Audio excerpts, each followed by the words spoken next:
Tilawat and English translation, Shoaib Malik Sahib.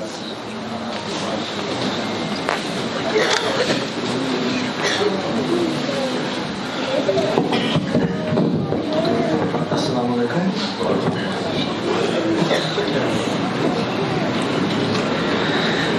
أعوذ بالله من الشيطان الرجيم. بسم الله الرحمن الرحيم. يا أيها الذين آمنوا اتقوا الله حق تقاته ولا تموتن إلا وأنتم مسلمون واعتصموا بحبل الله جميعا ولا تفرقوا واذكروا نعمة الله عليكم إذ كنتم أعداء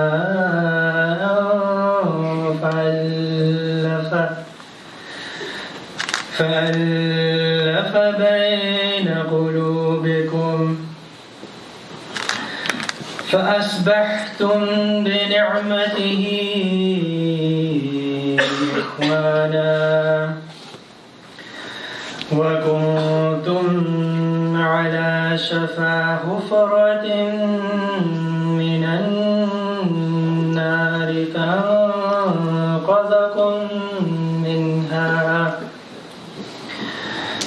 كذلك يبين الله لكم آياته لعلكم تهتدون.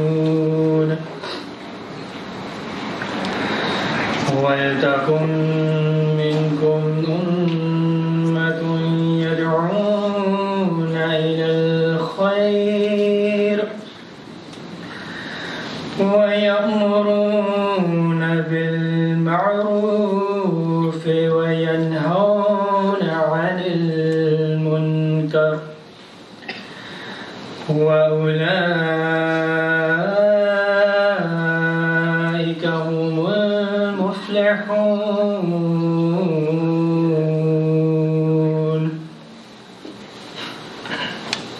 Translation of Surah Al Imran, chapter 3, verses 103 to 105. I seek refuge with Allah from Satan the accursed.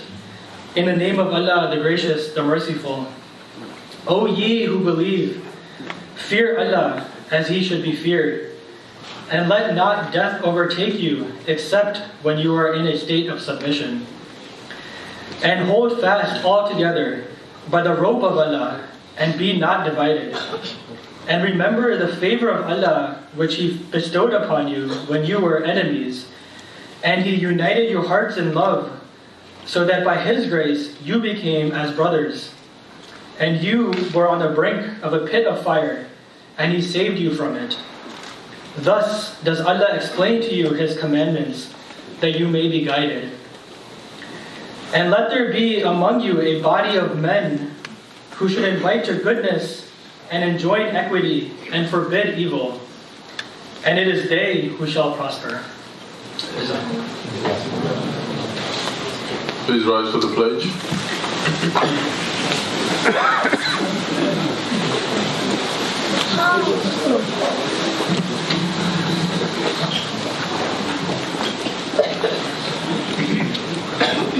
أشهد لا إله إلا الله وحده لا شريك له وأشهد أن محمدا عبده ورسوله أشهد أن لا إله إلا الله وحده لا شريك له وأشهد أن محمدا عبده ورسوله أشهد أن لا إله إلا الله إلا الله وحده لا شريك له وأشهد أن محمدا عبده ورسوله.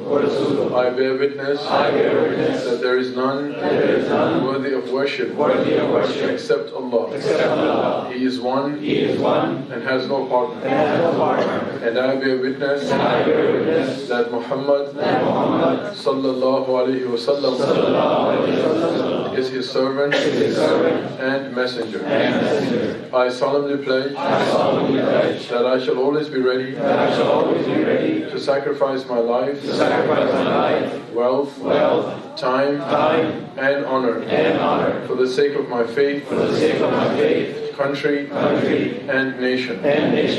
Likewise, I shall be ready to offer any sacrifice for guarding the institution of Khilafat Ahmadiyya. Moreover, I shall deem it essential to abide by any ma'roof decision made by Khalifatul Masih. Inshallah. Please be seated.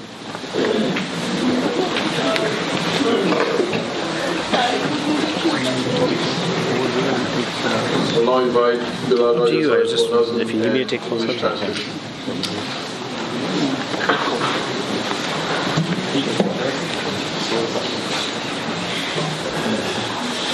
السلام علیکم ورحمۃ اللہ وبرکاتہ.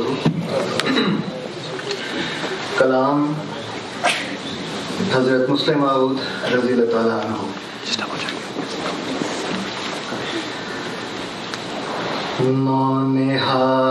نونہاران جماعت مجھے کچھ کہنا ہے، پر ہے یہ شرط کے ضائع میرا پیغام نہ ہو. خدمت دین کو ایک فضل الہی جانو. خدمت دین کو ایک فضل الہی جانو. اس کے بدلے میں کبھی طالب انعام نہ ہو. اس کے بدلے میں کبھی طالب انعام نہ ہو. دل میں ہو سوز تو آنکھوں سے رواں آنسو. دل میں ہو سوز تو آنکھوں سے رواں آنسو. تم اسلام کا ہو مرد، فقط نام نہ ہو. تم اسلام کا ہو مرد، فقط نام نہ ہو. رغبت دل سے ہو پابند نماز و روزہ. رغبت دل سے ہو پابند نماز و روزہ. نظر انداز کوئی سائے احکام نہ ہو. اپنی اس عمر کو ایک نیک عظما سمجھو اپنی اس عمر کو ایک نعمت عظما سمجھو بعد میں تاکہ تمہیں شکوہ ایام نہ ہو بعد میں تاکہ تمہیں شکوہ ایام نہ ہو تم مدبر ہو کہ جرنیل ہو یا عالم ہو تم مدبر ہو کہ جرنیل ہو یا عالم ہو ہم ناخوش ہوں گے کبھی تم میں گر اسلام نہ ہو ہم ناخوش ہوں گے کبھی تم میں گر اسلام نہ ہو تم نے دنیا بھی جو کی فتح تو کچھ بھی نہ کیا تم نے دنیا بھی جو کی فتح تو کچھ بھی نہ کیا نفس وحشی و جفا کیش اگر رام نہ ہو نفس وحشی و جفا کیش اگر رام نہ ہو میری تو حق میں تمہارے یہ دعا ہے پیارو میری تو حق میں تمہارے یہ دعا ہے پیارو سر پہ اللہ کا سایہ رہے ناکام نہ ہو سر پہ اللہ کا سایہ رہے ناکام نہ ہو خدمت دین کو ایک فضل الہی جانو اس کے بدلے میں کبھی طالب انعام نہ ہو. I will now present the translation of the couplets that were just recited. These couplets are from the blessed poetry of Hazrat Muslim Maud radhiyallahu ta'ala anhu. O ye tender plants of the nation, to you I have something to say, providing my message may flash not away. Serve the faith with the heart filled with God's sweet grace, and let not a thought of compensation cloud your face. Let your eyes fill with tears and your heart burn with love. Let your spirit ascend beyond Islam's mere name to the realms above. With full attention, continue offering prayers and keeping fast, obeying God's commandments which were written in the past. Consider the age of youth as a favor great, that in the days to come you may not say it is too late. Should you become a statesman, a general, or a physician.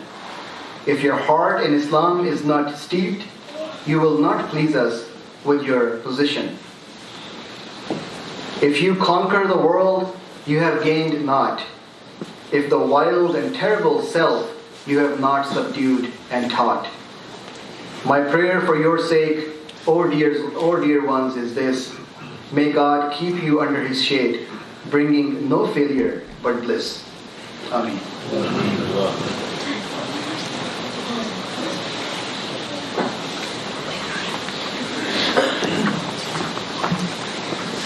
Assalamu alaikum warahmatullahi wabarakatuh. A'udhu billahi minash shaitanir rajeem. Bismillahir rahmanir rahim. We are all blessed with the institution of Khilafat as Ahmadi Muslims. And sometimes this is a statement we hear over and over and over again, the blessings of Khilafat. We hear speeches that we're so lucky, we're so fortunate. But it's something we really have to reflect deeply and think about. What does it mean when we say the blessings of Khilafat? Oh, we are blessed. And there's no doubt that having Khilafat is a special blessing that Allah Himself personally mentions in the Holy Quran, that it will be a gift for the believers. But because it's a blessing and you're an Ahmadi, it doesn't mean it will run after you to be in your life. You will enjoy those blessings just because you're an Ahmadi or your parents are Ahmadis. That's not how the blessings of Allah works. It's something then you have to seek when you think it's there, when you believe that it's there. You have to look for it. You have to be deserving of it. There is a trade, there is a contract between you and Allah. And you don't inherit the blessings of Khilafat just because your name is in the Tajneed or you attended the general body meeting. It's not how it works. And sometimes we don't realize when the blessings are there. In this country, when you talk to the children who are born and raised here and you tell them that it's a blessing to be able to come to the masjid, they'll look at you and say, what do you mean it's a blessing? I get in my parents' car, we come to the masjid, we pray, and then we go home. What's the big deal? But for those who migrated from Pakistan, for example, those who came recently, when you ask them that it's a blessing to be able to go to the masjid and pray, they'll tell you, yes, absolutely. When you extend your hand and say salam to someone, it's easy. You can just say assalamu alaikum.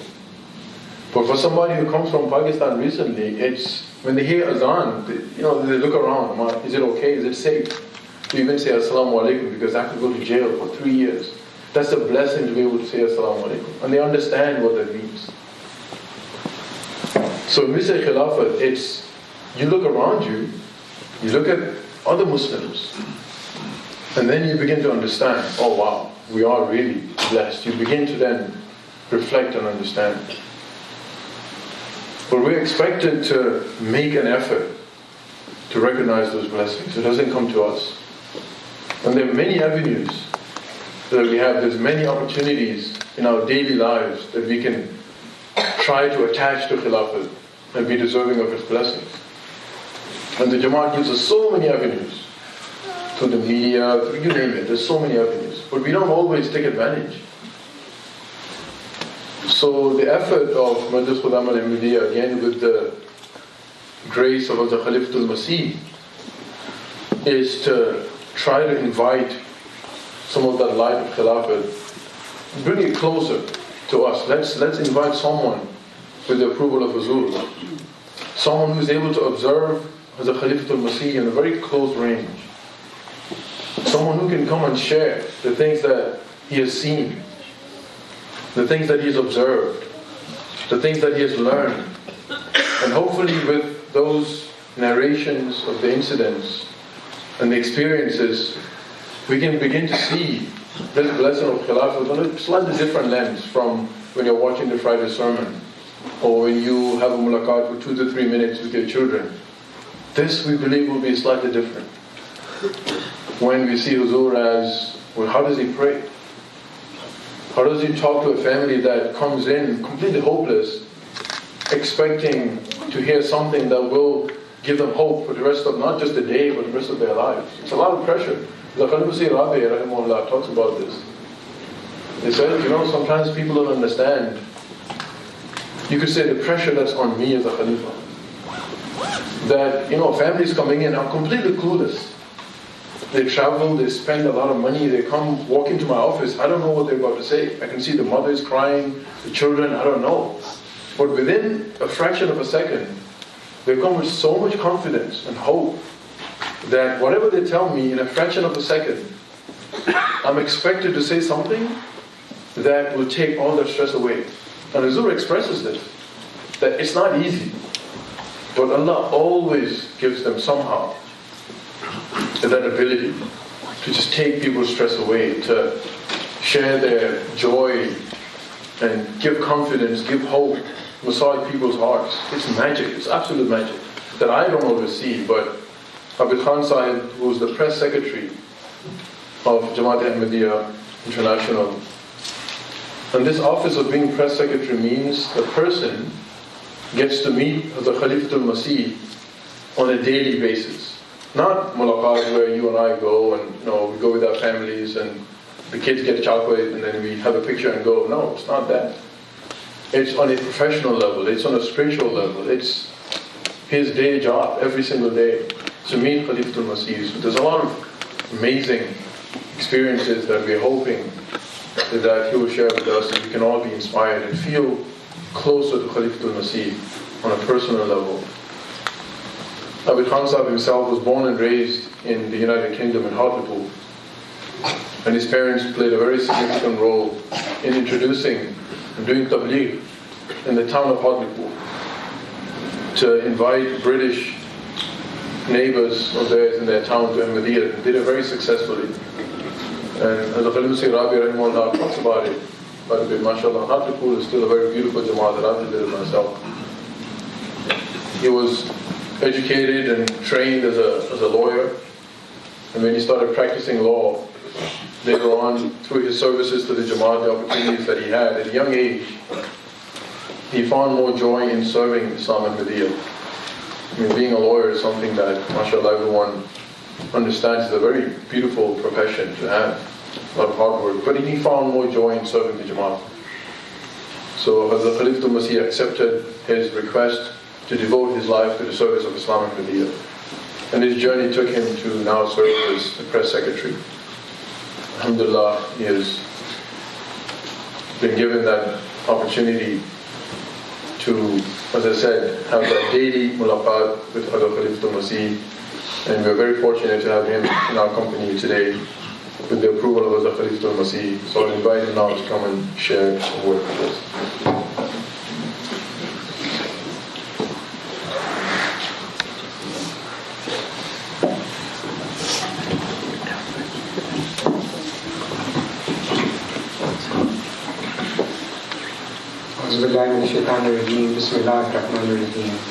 Dear respected Sadr Majlis, respected guests, dear brothers, sisters, Assalamu alaikum wa rahmatullahi wa barakatuh.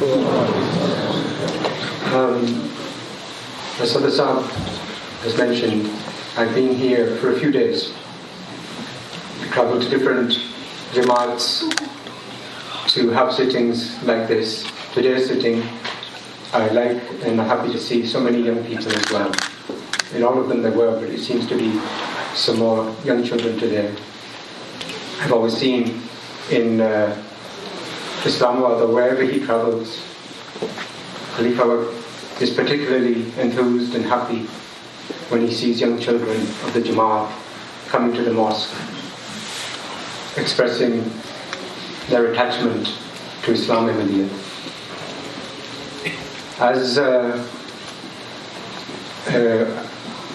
mentioned, I came, and this time, with the permission of Huzur, I also brought my 2 young children. They're not here at this event, but they've traveled with us throughout. And like myself, they have seen how the local Jamaat, the Qudam, everybody they've met, have met them with such love, kindness and warmth. They're young children, 11 and 9, and it's their first such experience. And where I was happy that they were having this opportunity, I also felt a burden that they should not think that this is their right or this is because of them. So yesterday we were talking, and I asked them, I said that, why do you think everyone here shows such love and warmth? Many people who we have never met before. Although here today there are many familiar faces, for me anyway, but for them they're all new faces.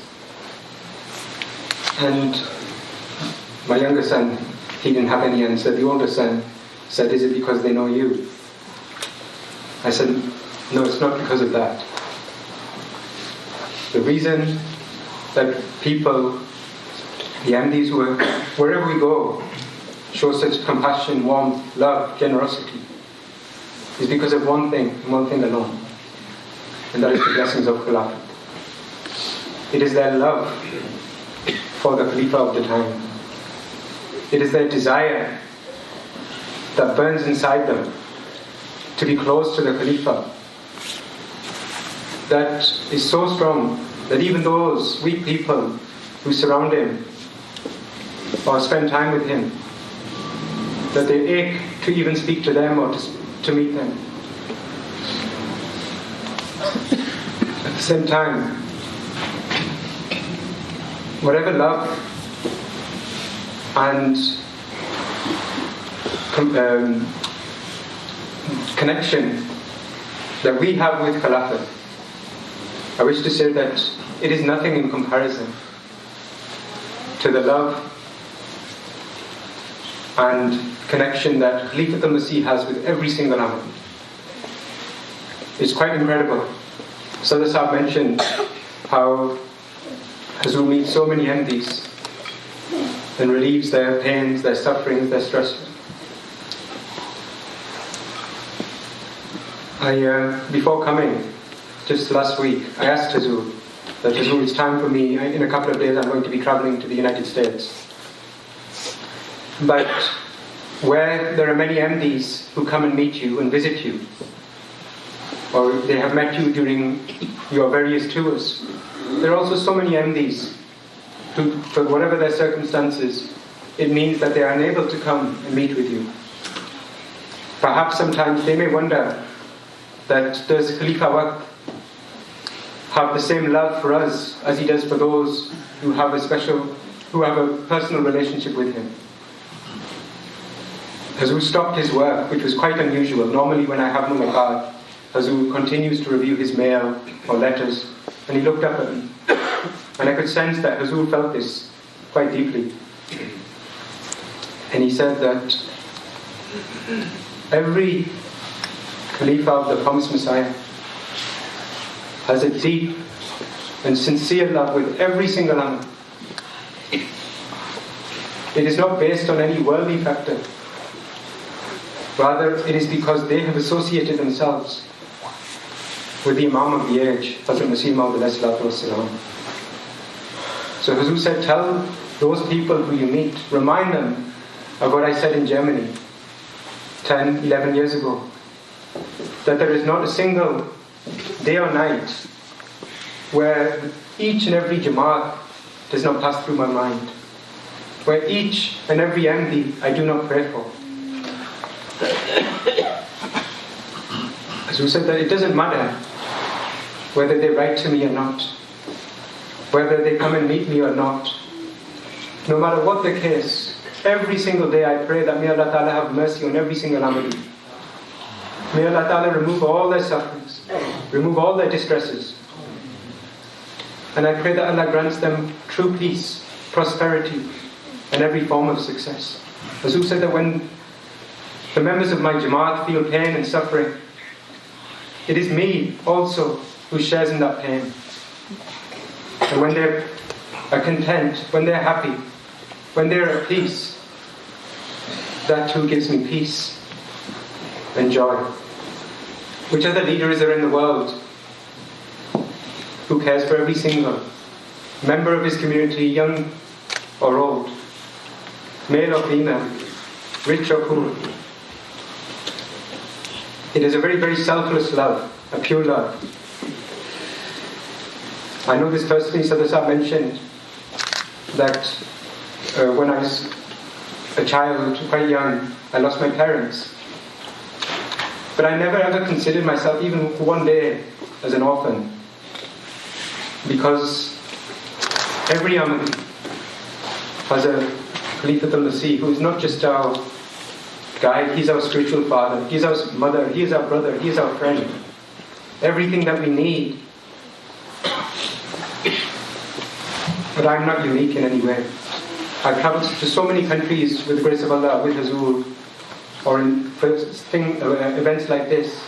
I've lost count of the number of people who will share their experiences about how when they were at their lowest point and they saw no way out, it was Khalifa Abid's prayers, his love, his act of kindness that gave them the strength and the ability to move forward and to recover.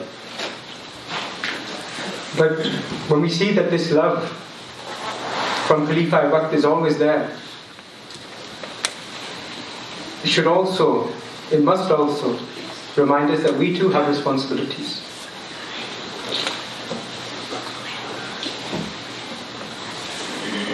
Do we just want to continue to hear the stories from the olden times of the likes of Hazrat Allah, how he raised his hand in defense of the Holy Prophet ﷺ, took arrow after arrow? Do we just want to hear stories of the martyrs of Burkina Faso who, one by one, seeing how the person next to them was being slaughtered, but offered the chance to survive if they renounced their faith in Ahmadiyya? But one by one, they said, we'll never ever, now that we have found Ahmadiyya, now that we have found the true Khilafah, we'll never let this go. Our lives go, it makes no difference to us. So, as I said, there's a lot of young people here, young Atfal, young Khudam, to them especially. It's very important that you remember that you never need to have any complex over your faith. Never need to shy away from it. When you're growing up, and I grew up in the West in England, and I went through this, I felt this, many others will have as well. Sometimes you feel pressure from the society in which you're growing. Sometimes you feel that your religion is a restriction or is inhibiting you. But as you grow older, you realize that others will only respect you if you actually have respect for who you are, what your beliefs are. This is something that Huzur reiterates time and again, about not having any complex about your faith. Be proud of who you are, what you are. Something else that Huzur repeatedly emphasizes is the importance of humility. I remember when I first did work, one of the first mulaqats I had after that, perhaps the first, or if not the first, one of the very early ones, Huzur said to me that if you want to be successful, always remember the revelation of the promised Messiah, that Teriyazana Rahe Usse Pasanda, that Allah Ta'ala so loved the humility of the promised Messiah that he testified to it. Huzur said that if you inculcate real humility, then you will be successful. And it will be a means of pleasing Allah and fulfilling your duties to others. The takabbar, Huzur said, is something that is greatly, takabbar, arrogance, is something that is greatly disliked. Despite his extremely high spiritual status as Khalifatul Masih, I've always observed, and many others, or everyone who meets us will testify to the same, that his personality is one of utter humility, grace, simplicity. When traveling with Huzur, one of the blessings is that you get to see Huzur sometimes not just in the public environment, but also some moments privately. I've always seen how, for one thing, that there has never been a time that Huzur may have said something to the members of the Jama'ah that he himself is not acting upon. In terms of humility, just to give one or two small examples, I remember once Huzur was traveling to Europe, and when Huzur travels to Europe, he does so by car. And so, to cross from the United Kingdom to France, you have to go through the Channel Tunnel, and where it is a journey of around 35 to 40 minutes. And normally, whenever we cross into the Channel Tunnel as the Qafla, Huzur would sit in the car with Hazrat Abajan and just wait for the journey to progress. Just before, on one occasion, we reached the tunnel. There was some service station, and there was only one option for some food, and it was Burger King. Me and one other of the Qafla members, I don't know why, it came to our mind that we should buy some Burger King, some burgers, some fries, and we should offer it to Huzur and to Abajan. So we purchased them, and then when we got onto the train, the person who was with me, he said that I don't have the courage to go towards Huzur's car, and he pushed me forward. And he said that this is your job. So very hesitantly, I didn't want to disturb Huzur anywhere. I went towards his car very nervously, and Huzur, upon seeing me, pulled down the window, and he saw that there was a bag in my hand. And he said, "Kiye kya hai? What is it?" And so I mentioned it's burger, it's fries, and we brought it for Huzur. And I was very much expecting that Huzur will say, "You should eat it or share it with the Qafla members." These types of things that happened in the past. But on this occasion, Huzur said, we were feeling very hungry for quite some time. And so, Jazakallah for bringing it, and Huzur received it. And then, over the next 10, 15, 20 minutes of the journey, quietly, without any formality, Huzur and his respected wife took the Burger King and enjoyed it. And afterwards, Huzur, even though there was no need at all, came up and said Jazakallah to me and the other person once again, that we were feeling hungry and you fulfill this need of ours.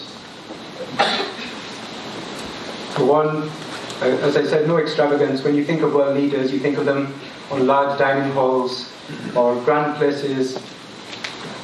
The other thing is that if Huzur had even indicated, with his eyes even, that he was a little hungry, 100 of us would have rushed to bring him something. But at that time, when he felt like something, he did not say anything. I also have some very precious memories, personal precious memories, from where Huzur lives. Before Masjid Fazal, now in Islamabad. As Sadr Sahib said, for many years I've had this blessing to report to Huzur daily. In his old home in Masjid Fazal, next to Huzur's office, there was a very small private garden. When the weather was nice, occasionally when I entered Huzur's office, he would say, he would take me to the garden. And he said that you tell me your report and whatever you have to present. And Huzur would walk back and forth in that small garden, 3 or 4 meters wide. Sometimes he would take some small garden scissors that were on the side, prune the trees, or cut some fruits from it. And you could see just the joy that Huzur felt in those moments, admiring the beauty of Allah Ta'ala. I remember on such occasion, because the mosque was near Heathrow Airport, there were several planes that were going past, one by one, every few minutes. And so whenever one would go past, Huzur would look up and he would ask me which airline it is. And the only colours I knew were British Airways. So every answer I would just say British Airways. And Huzur would smile, he would know that I didn't know what I was talking about. But the point is that in his personal life, his personal dealings, I've seen always such humility. Another example. Once Huzur asked me to report to his office at 10 a.m. for some work. So I arrived a few minutes before. But when I arrived, Huzur was not in the office, and he arrived 20 or 30 minutes later. So I had assumed that Huzur had been resting, and so I was very happy that perhaps Huzur found a little bit more time to rest. When Huzur entered, he called me, and he said that you had to wait for some time. And so I responded by saying that Huzur, hopefully you will have had a bit more rest today. Upon this, I was left astonished, actually, by Huzur's answer. He said that I wasn't resting.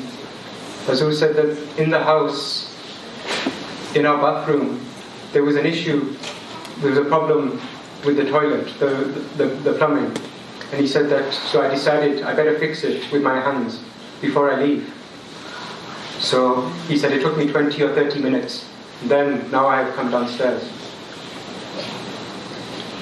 And thinking of how busy and how precious every second of Huzur is, from my heart I said, Huzur, why didn't you call somebody to come and fix it? Your time is so precious. Huzur looked at me and he said that, have you not heard or read or have you forgotten about that the Holy Prophet ﷺ would do errands and jobs and the housework in his home? So if he were to do it, who am I to call for people? Why should I not find the time to do these things? And Huzur's practice has always been, and I've seen this on many other occasions, that where he can do a job himself, he would always prefer to do it himself.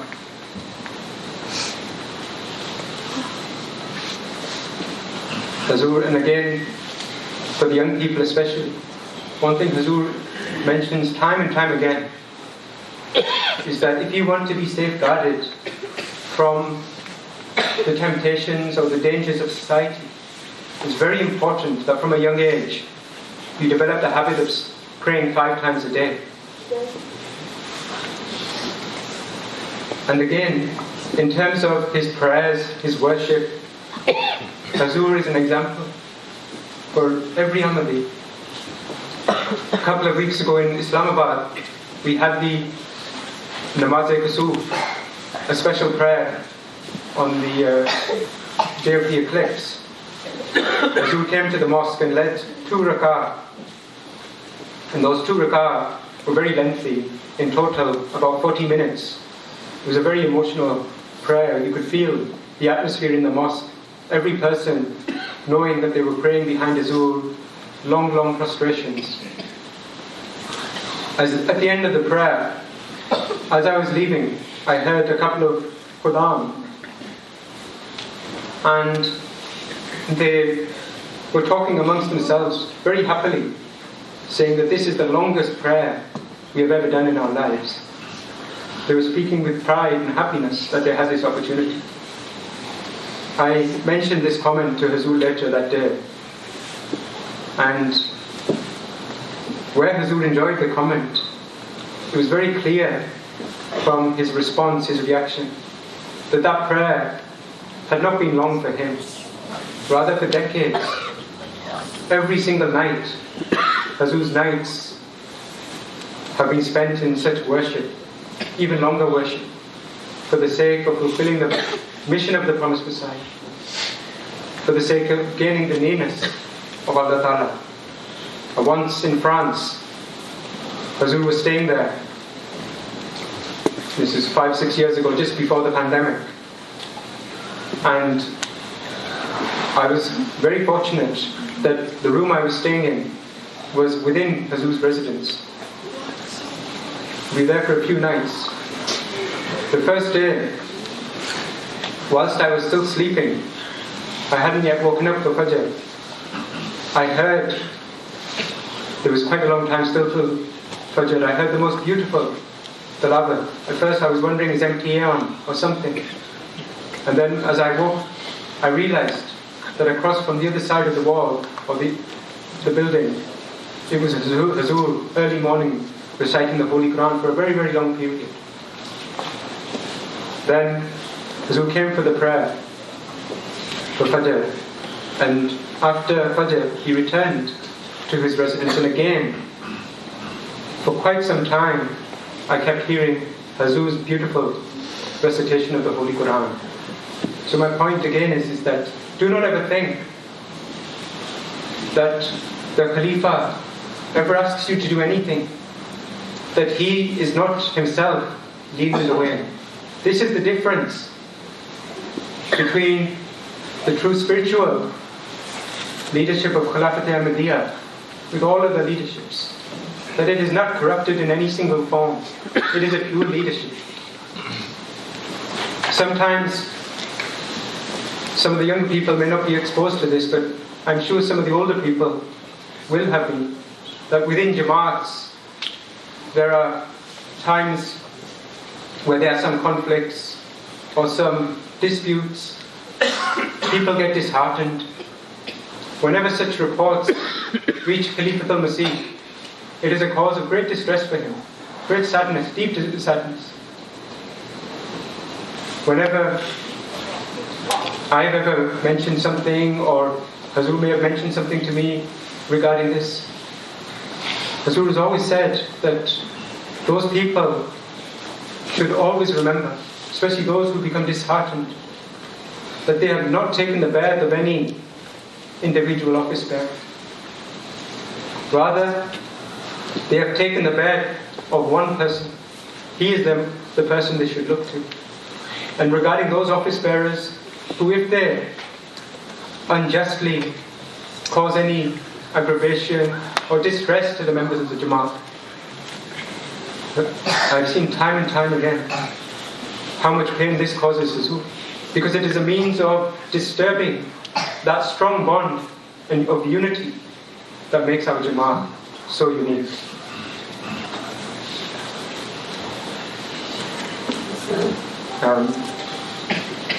Sometimes, especially in this era, on social media or elsewhere, some MDs or others seek to also try to disturb that sense of unity.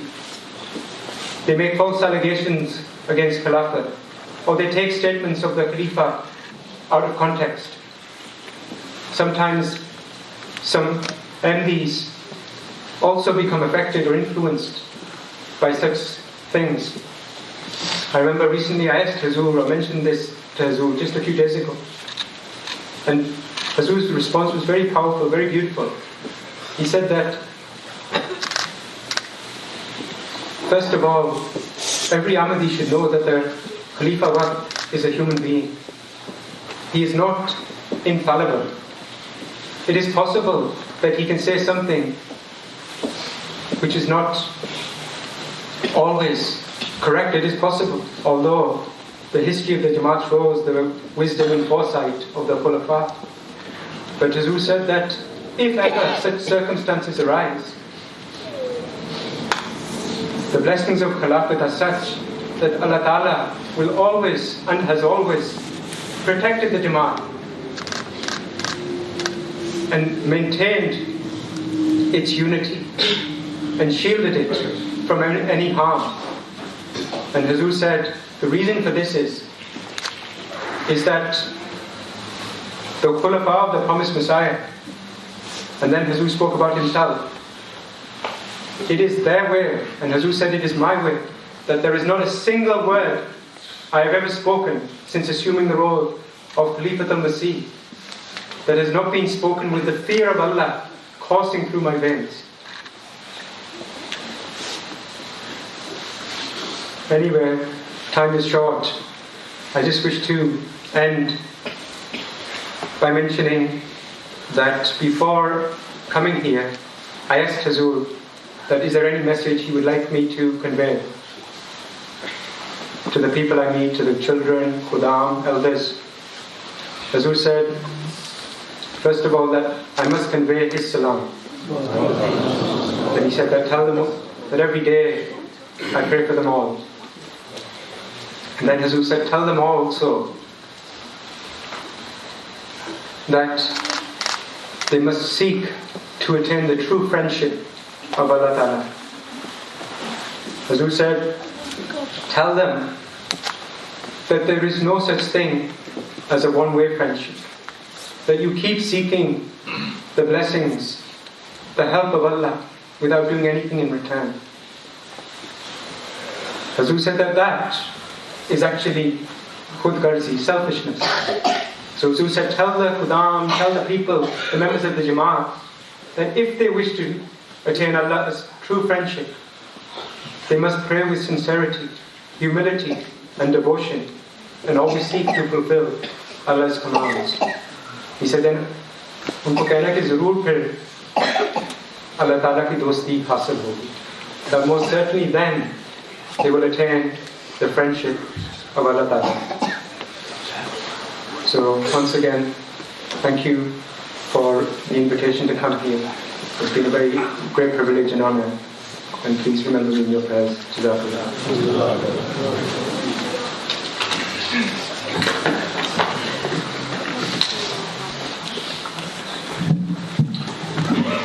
Now I have questions and answers.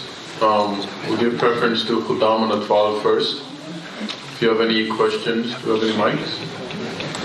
Yes. Mic? Okay. Ji. Good. Oh, they're passing the mic. Okay, who wants to ask a question? Please raise your hand and then the Atfal will give you a mic. Cheers.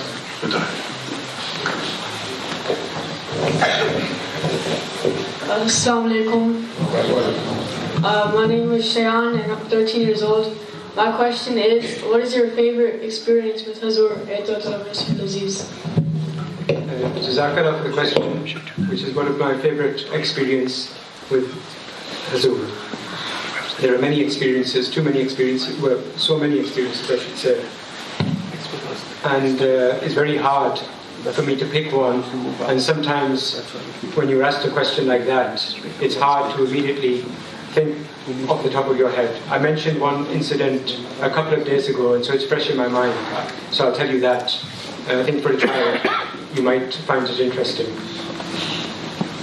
A few years ago, back in 2013, Huzur visited Australia, and it was a very packed tour. We were there for about a month. And from morning till evening, Huzur would have activities or mulaqats or meetings or press conferences. He was opening mosques. One day, at around 5 or 5:30, we were in a city called Melbourne. And the events of that day had just concluded, or the formal events, and we were on our way back to the mosque when we were all sitting in different cars as part of the qafla, and we were connected by walkie-talkies. And so a message came through on the walkie-talkie that Huzur is aware that there's a bird park nearby, and we want, and Huzur wishes to visit it. So the local Jamaat, it wasn't in the plan. They started calling or finding out, and they found out that the bird park closed at that exact time at 5 o'clock or 5:30, whatever the time was. And so they sent a message back saying that unfortunately it's closed. So 30, 40 seconds later or a minute later, another message came from Huzur's car that Huzur says, we're going to the bird park. And so we went to the bird park, and this is how Allah Ta'ala, if ever the Khalifa ever has a desire, Allah Ta'ala, with the grace of Allah, fulfills it. So even though they were completely closed, they saw us, and I guess the Amir Sahib or whoever was in charge of the group, he went and talked to them. And when they saw Huzur, they said, of course, His Holiness, and they realized such a person, and they said, please come on in, it would be an honour. So it was very perfect actually, because there was nobody else in the whole bird park. And then we went there, and there was various different types of birds. And one of the main experiences there was that you were supposed to feed the birds. So several people started bringing the food, some seeds, whatever there was. And somebody said to me, or indicated to me that I should also feed the birds. But I felt a bit nervous. I was worried he was going to bite my hand or something. So I was a bit reluctant. A few meters away, Huzur must have observed this, or he did observe it. And he called me. And he said, I'll do it first, main pehle karta hu, phir tum karna, then you do it. So then Huzur took out some of the bird seeds, or received them and put them in his hand. And from all directions, we saw these birds fly towards him, and they were taking the seeds. It was a very beautiful scene. And then at that point, I think it was that point, then Huzur actually had a video camera. It was before iPhones, which had the video, that most people used to carry hand cameras. So Huzur gave me his personal video camera, and he said, I want you to film me as I'm doing this. And so I started filming it. At first I didn't even know how to use the camera, but after a few seconds I figured it out. Then it was my turn. Huzur had done it. And so, but having seen Huzur, it gives you confidence. So I took out the seeds and put my hand out, and a few birds, maybe one or two, not as many as that came to see Huzur, but one or two birds came and took the feed from my mouth, and I felt relieved that I'd done it. As we were still there, Huzur continued, and one of the birds who had taken some seeds from him, from food from him, it was this very beautiful bird. I think it was red if I remember correctly, but it had a distinct colour. And somebody who was part of our group said that this bird has only come to take food from Huzur. It hasn't come to take in food from any of the other people, whereas all the other birds, they were taking food from whoever they could get it from. So when Huzur heard this, Huzur asked several of us to take some more bird feed and put it towards that bird. And none of the people, that particular bird, would not come and take the food. It was very interesting. And then, after seeing this and observing this, Huzur was smiling. Huzur then said, Acha mujhe de do, give me some. So then some of these seeds were placed in Huzur's hand. Huzur put his hand out like this, and straight away that bird came and took it from Huzur. And then it was such a very precious moment. And just as an aside, later on, and when I was feeding the birds, Huzur took the video camera back from me, and very beautifully and kindly, Huzur started taking a video of me. A few days later, it was Eid in Australia. And so that was a special experience as well, doing Eid with Huzur on a trip. And so it was Huzur's great kindness that at lunchtime, he invited me to join him and his family for lunch. And after Huzur had eaten the lunch and we'd finished, Huzur said, because he had a little bit of time that day because it was Eid, he said, let's watch the video that you took now and let's see if you took a good video.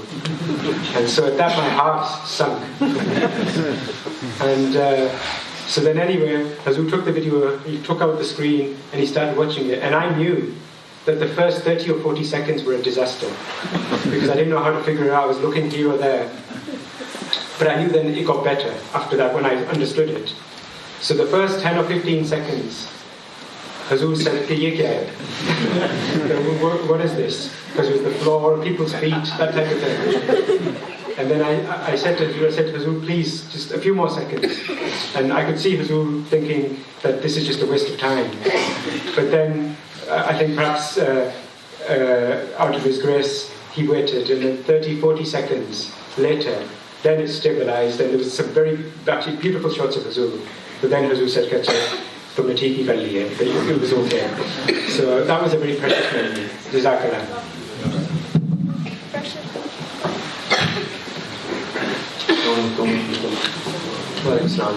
My question is that on the many trips and tours you've been on with beloved Huzur, was there ever a time where you witnessed Huzur make a difficult decision and what did it teach you about his leadership overall? That's right. Exactly right. Was there ever a time when I saw Huzur make a difficult decision whilst on tour? There was one time which comes to mind. We were in Sweden, and this is going back to 2016. And during that visit, before we'd been in Sweden, we'd been in Denmark. Huzur had given several media interviews. And then in Sweden, upon arrival, there was an interview that Huzur gave as well. And one of the topics they would ask every day in that tour was about homosexuality. And Huzur, according to the teachings of Islam, when asked about it, would say that this is something that is against Islam's teachings. And then Huzur would say that it's also against the teachings of the Bible. But in this age, many people have forgotten their teachings. So, anyway, perhaps the climax or the main event in that trip was there was going to be a big event in Stockholm where many parliamentarians, many dignitaries were going to come to receive Huzur. And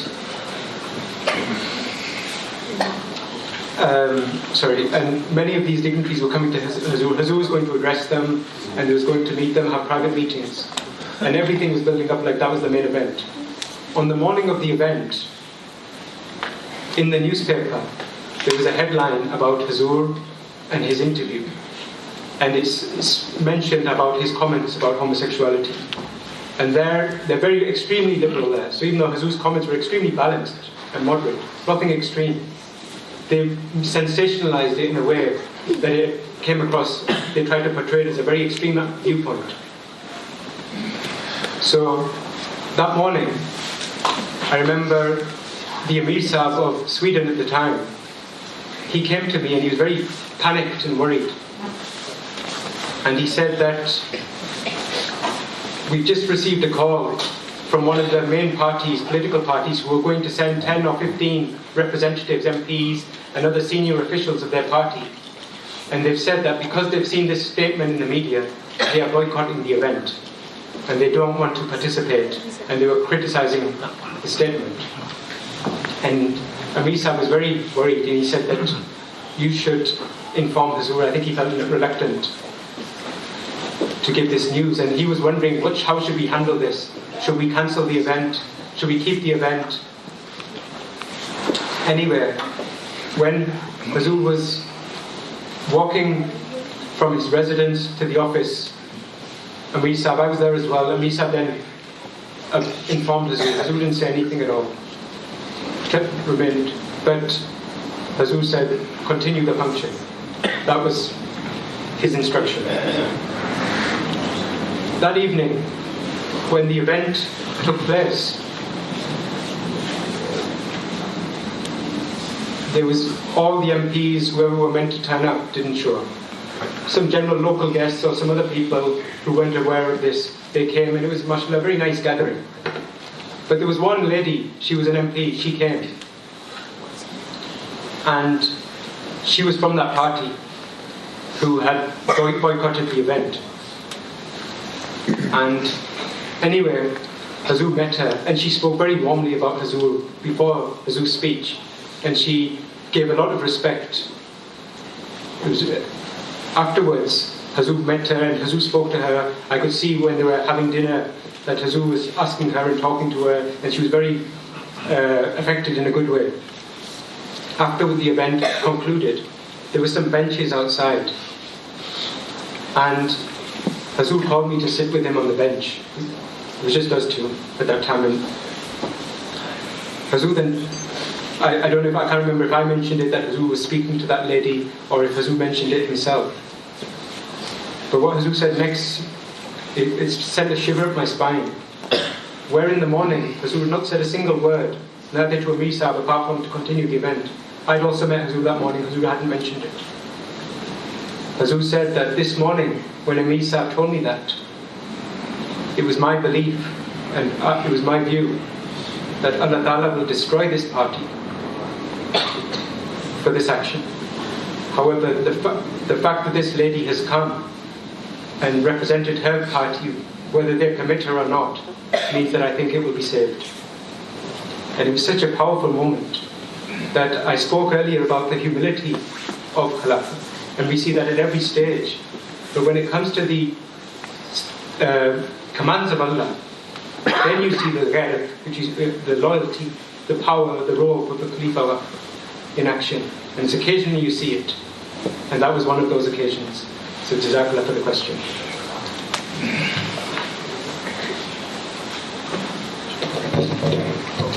Assalamualaikum. My question was, how does Huzur spend time with his grandchildren? How does Huzur spend time with his grandchildren? Huzur, as I'm sure you are aware, is extremely busy. He works and serves the Jamaat throughout the day. So Huzur has mentioned himself many occasions that he doesn't get much time with his family. And this is one of the great sacrifices that the Khalifa makes for the sake of the Jamaat. But Huzur has also said that at meal times he will spend some time with his family, he will get updated, he will see his children, his grandchildren, and sometimes in Islamabad you will occasionally see Huzur go for a walk, and sometimes you might see some of his grandchildren there. And although Huzur is still giving time to the members of the Jamaat, sometimes Huzur will smile or look towards or put his hand on the shoulder of one of his grandchildren. And those are very precious moments where you see that love, mutual love between father and grandchild as well. So, but again, as I said, that's one of the sacrifices that Khalifa al-Masih makes, that he gets very little time with his family. Jazakallah.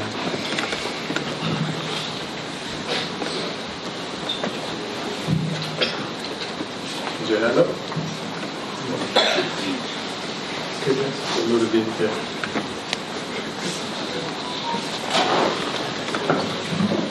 Assalamu alaikum. My name is Nandini Samalik and I am 8 years old. So my question is, out of all of your time with Huzur, what is the most surprising thing you've ever seen? It's the most surprising thing. Huzur surprises me. I think I should say, surprise, I don't know if it's the right word, but you are left astonished sometimes by the things that Huzur says, the wisdom in what he says.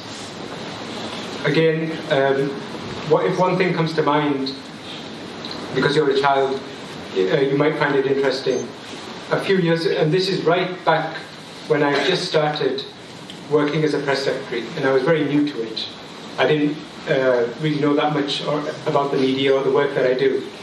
But our job in our office is to try to give the teachings of Islam in the media, the true teachings. And there was one occasion about 18, 19 years ago in the UK where they were thinking of making a new law that in Ramzan, because Ramzan was passing through the exam season then, when people were sitting their exams, their GCSEs and their A-levels. So they were making a law that, or they were considering making a law that because it coincides with Ramadan, they should postpone the exams. And because it would be hard for Muslims, students, to fast and also to give their exams. So all the Muslims who were hearing about this, and many Muslims have been advocating for this, speaking in favor of it, they were very praising this and saying that we should have this law brought in, and it would be a very good thing. So I presented this to Huzur, and I was expecting that Huzur will say that this is a very excellent thing. From my perspective, I thought that it's a great favour. Huzur said that as soon as I mentioned it, I was left quite astonished, very surprised, as you said. Huzur said that this isn't a good thing, this is a very dangerous thing. Khatanak baat. And I asked that, or I looked bewildered, surprised, and then Huzur explained. He said there's 2 points to make. He said that, first of all, in Islam, children are not obligated to fast at all. In fact, they're not meant to fast. And if we are supporting this, then we are fueling that misconception about Islam, that children should be fasting, and giving the impression that Islam is very extreme, that even young children are deprived of water and food for long periods during Ramadan. The other point, as we said, was that if there are some older children who are 16, 17, 18, who feel strong enough in themselves, they feel mature, that we want to fast, then the whole point of Ramadan is that you should then fulfill the demands of the fast by continuing with your daily efforts. It should not be that there are special measures put in place for you. So Huzur dictated a letter to me, and he said, go and write this and send it to the newspaper that is read the most. And normally you struggle to get media coverage. But on that occasion, within half an hour, I received a call that they want to print this letter in the newspaper that is read the most there. And they said that it's going to be the letter of the day, letter of the day. So for that, they then said that you have to have your photo taken. And so I was a bit nervous. I didn't really want my photo taken. But anyway, I rushed back to Masjid Fazal where Huzur was, and I asked the private secretary that, can I meet Huzur? I have a question. And he seemed a bit confused, but that why is he coming at this odd time? But I didn't like to take any step without Huzur's guidance. So I went into Huzur's office, and I said, Huzur, that they have called me, they want to publish this letter that is based on Huzur's guidance. But the problem is they want to have a big photo of me. And Huzur said, kya baat hai? Koi harj nahi hai, go ahead. And he said, achhi baat hai. So then, I mentioned this again the other night, our home at the time was very close to Masjid Fazal. And the newspaper, they sent a photographer. And they asked me, they visited my home, but they didn't like inside the home. They said, we want you to stand on the wall outside your house. And so it so happened that when the photo session was happening, it was namaz time. And many MDs, for those who've been to Masjid Fazal, live in that area. So as it was namaz time, I could see many MDs walking past me, and they were all looking in my direction, having a photo shoot, posing this way, posing that way, looking up, smiling. And I felt so embarrassed that they must be thinking that this person has been press secretary for 2 minutes, and he is already, it's all gone to his head, he's having photo shoots. But anyway, the next day they published it with a very, very prominent photo in the letter. And then a few days passed, and then I got a call again from the same newspaper. And they said that this letter was the most popular letter, and the one that we got the most comments to.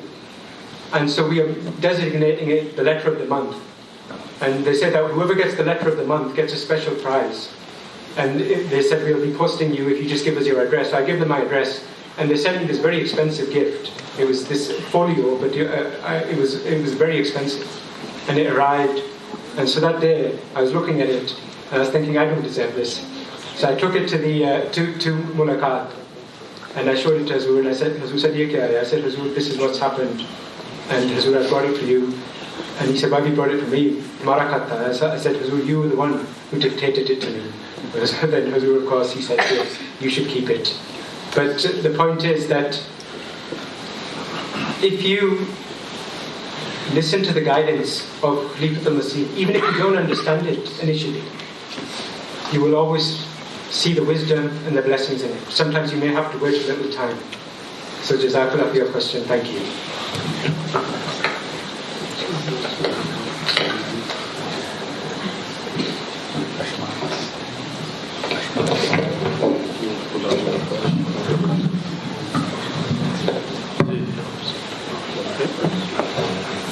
Assalamu alaikum.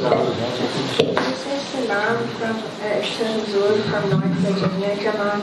Jazakallah. He said, can I please convey salam from North Virginia to Huzur? Inshallah, of course I will. Jazakallah.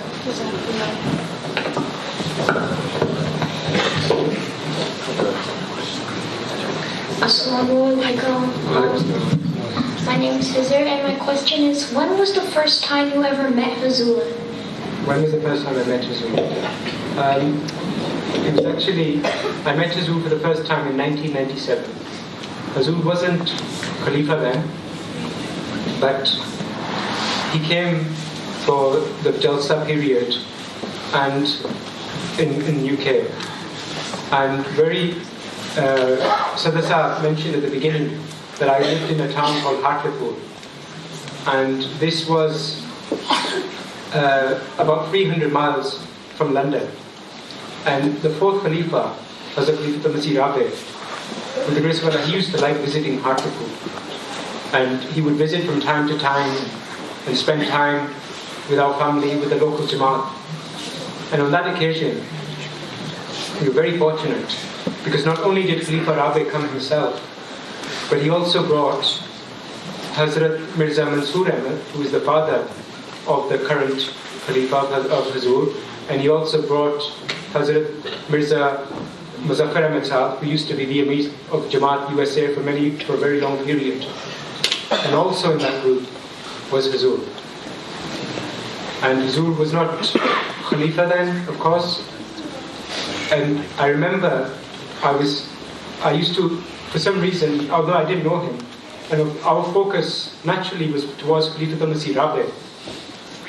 We were always trying to make sure everything was okay for Khalifa Masih Rabi, the fourth Khalifa. But there was something at that time that attracted me to Huzur. I noticed that where all of us and all the other people would be going towards Khalifa Rabi, Huzur would always be at the back and just keeping his eyes down. And I could see there was something very, very humble. And even I was just a teenager at the time, but it struck me.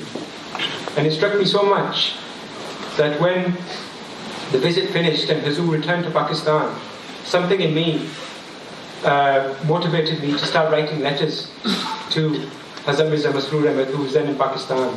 And I would write once or twice or 3 times a year to him. And even then he was very busy, and I was just a child, he would write back all the way from Pakistan. And I remember one time when I wrote one letter to him and I didn't receive a reply, so I wrote again a few months later, and then he wrote a reply saying that I'm very, very sorry and I feel very embarrassed that I didn't reply to your last letter, so please consider this the reply to both of your letters. So again, I go back that Huzur's humility was something that is not something that started after Khilafat. Rather, the person Allah chooses as the Khalifa is the person who is nearest and dearest and the most humble. So that was the first time I met him. Jazakallah.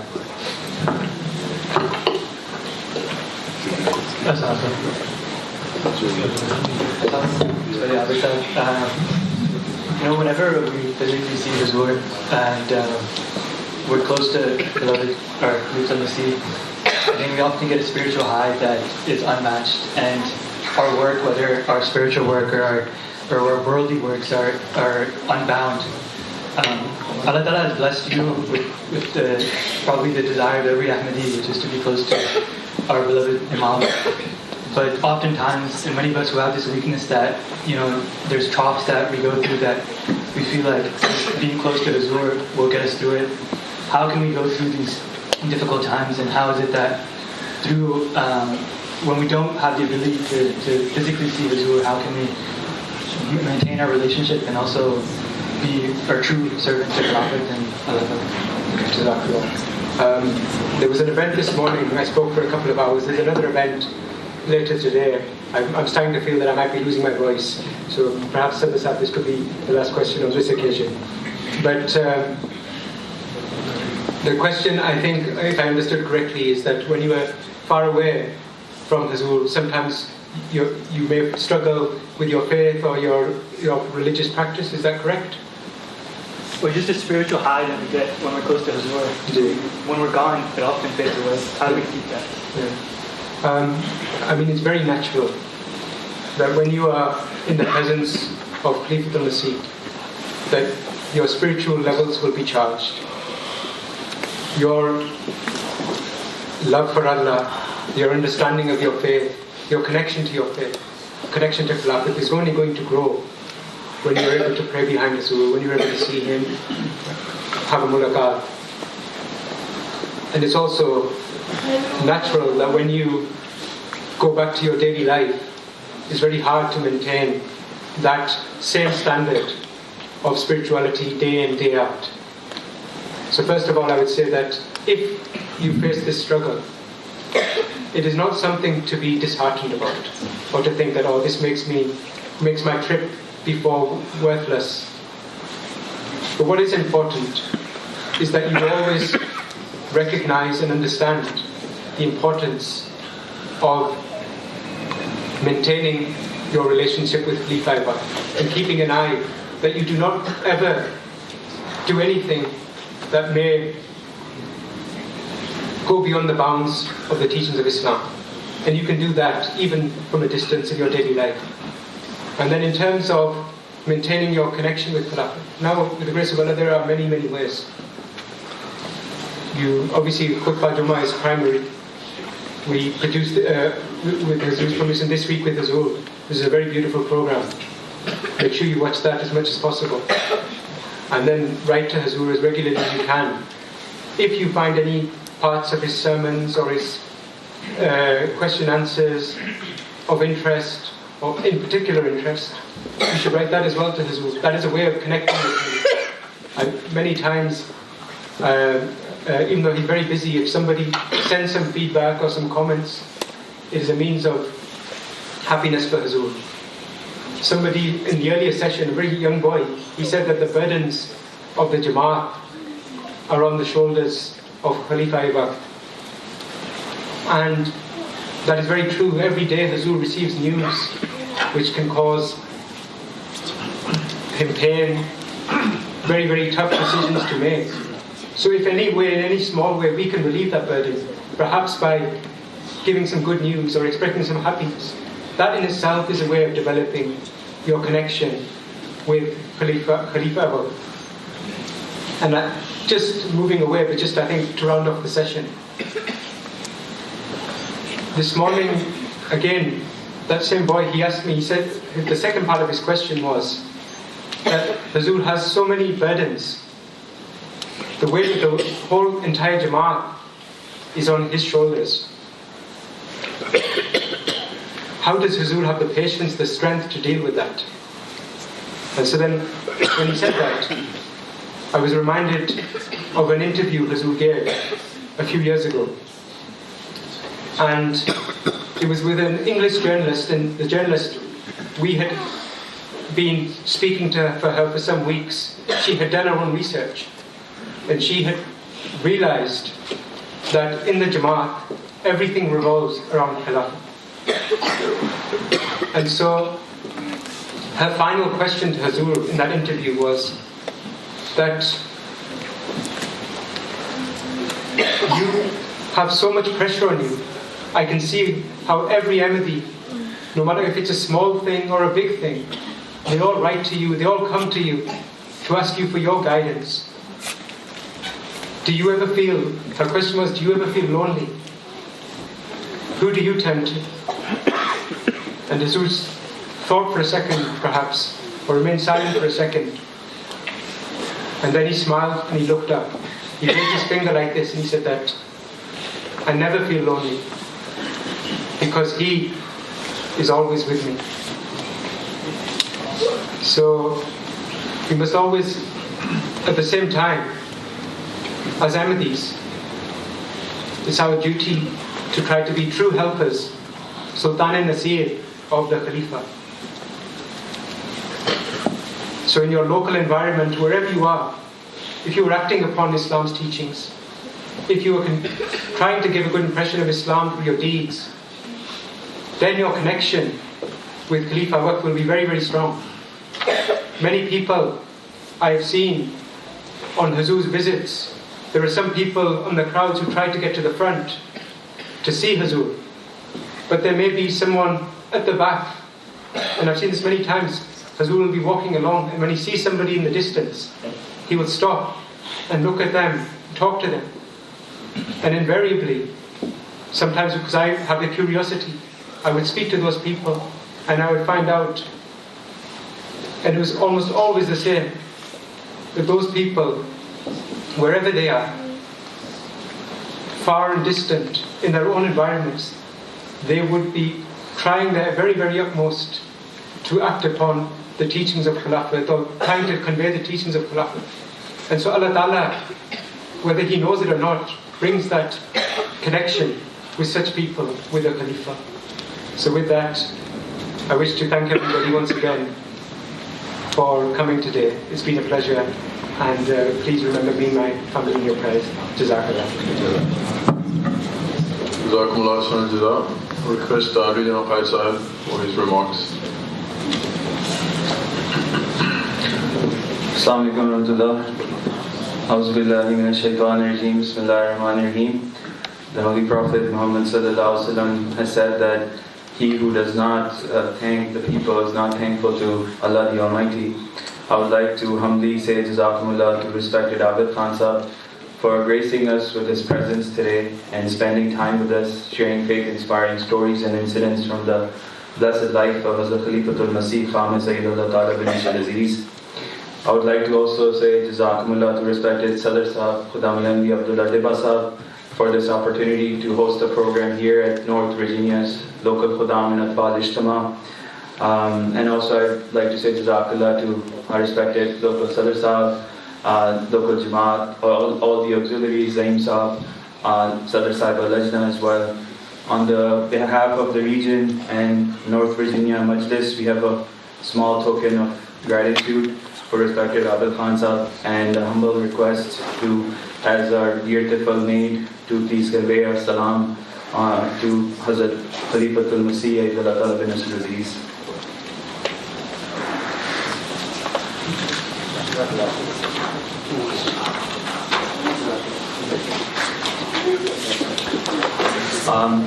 Just very quickly on the attendance, by the grace of Allah, we had 105 Khudam, 57 Atfal, 81 Ansar, 13 guests, and mashallah, good attendance on the Lajna side as well. We had 90 Lajna, Nasrat, almost 350 members here today. May Allah Ta'ala enable all of us to become true righteous servants of Allah Ta'ala and strive to become the true Sultan and Nasir of Khilafat Ahmadiyya. Ameen. We'll end the session with dua. Request Respected Abid Khan Sahib, please.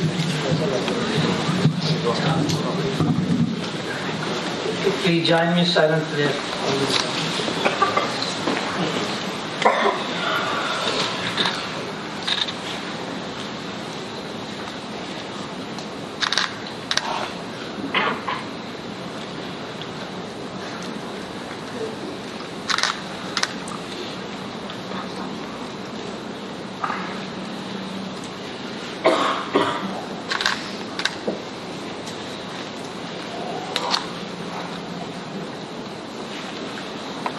Ameen. Assalamu alaikum wa rahmatullahi wa barakatuh. We will now